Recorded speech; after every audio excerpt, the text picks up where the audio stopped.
Hi everyone, అందరు ఎలా ఉన్నారండి? నేనైతే చాలా బాగున్నాను. మీరు కూడా బాగుండాలని మనస్ఫూర్తిగా కోరుకుంటున్నాను.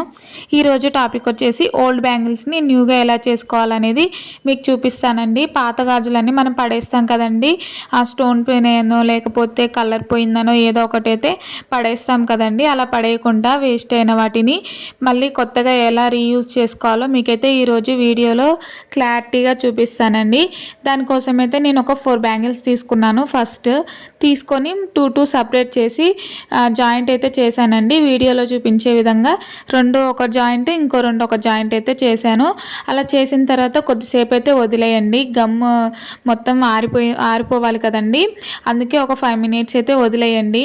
చేతికి అంటకుండా పూర్తిగా ఆరిపోయిన తర్వాత బ్యాంగిల్ తీసుకొని ఫస్ట్ అయితే వీడియోలో చూపించే విధంగా ఒక వైట్ స్టోన్ అయితే పెట్టండి, ఒక డాట్ లాగా. అంటే నేను ఇలా డిజైన్ చేసుకుంటున్నాను, మీకు ఇంకా వేరే థాట్స్ ఏమైనా వస్తే అలా డిజైన్ అయితే చేసుకోవచ్చండి. నేనైతే నా దగ్గర ఉన్న స్టోన్స్తోనే డిజైన్ చేస్తున్నాను. వైట్ స్టోన్ అయితే తీసుకున్నానండి ఫస్ట్. తర్వాత డ్రాప్ లాగా రెడ్ కలర్ది అయితే తీసుకున్నానండి.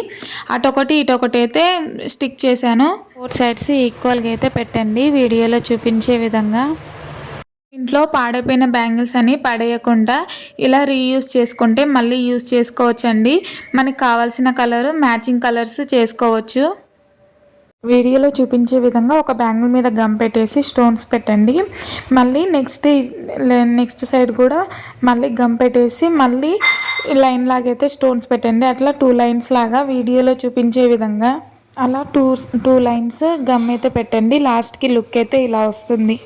బ్యాంగిల్ అయితే పక్కకు పెట్టేయండి, గమ్ మారిపోతుంది అంతలోపల. తర్వాత ఒక సింగిల్ బ్యాంగిల్ తీసుకొని వైట్ స్టోన్ పెట్టేసి డ్రాప్ది రెడ్ షేప్ అయితే పెడుతున్నానండి. వీడియోలో చూపిస్తున్నాను కదా, అలా ఒక వైట్ 2 రెడ్ అయితే పెడుతున్నాను. ఒక వైట్ 2 రెడ్ అలా మొత్తం అయితే పెట్టేస్తున్నానండి వీడియోలో చూపించే విధంగా. ఈ వీడియో మీకు నచ్చినట్టయితే లైక్ చేయండి, షేర్ చేయండి, సబ్స్క్రైబ్ చేసుకొని బెల్ ఐకాన్ అయితే క్లిక్ చేయండి. అలా చేయడం వల్ల మన వీడియోస్ అయితే మీకు నోటిఫికేషన్ ద్వారా అయితే వస్తుందండి. ఈ బ్యాంగిల్స్కి మ్యాచింగ్గా క్లిప్స్ అయితే చేశానండి. ఆ వీడియో అయితే ఫుల్ వీడియో మన ఛానల్లో అయితే ఉంది. నేను డిస్క్రిప్షన్లో అయితే లింక్ ఇస్తాను. మీకు నచ్చినట్టయితే ఒకసారి విజిట్ అయితే చేయండి. చాలా అంటే చాలా బాగుంటాయి. లాస్ట్కి బ్యాంగిల్స్ అయితే ఇలా లుక్ అయితే ఇలా వచ్చాయండి. లావు బ్యాంగిల్ మధ్యలో పెట్టేసి సింగిల్ బ్యాంగిల్స్ అయితే సైడ్కి పెట్టాను. ఇలా వచ్చాయి. ఎలా ఉన్నాయో కామెంట్ చేయండి.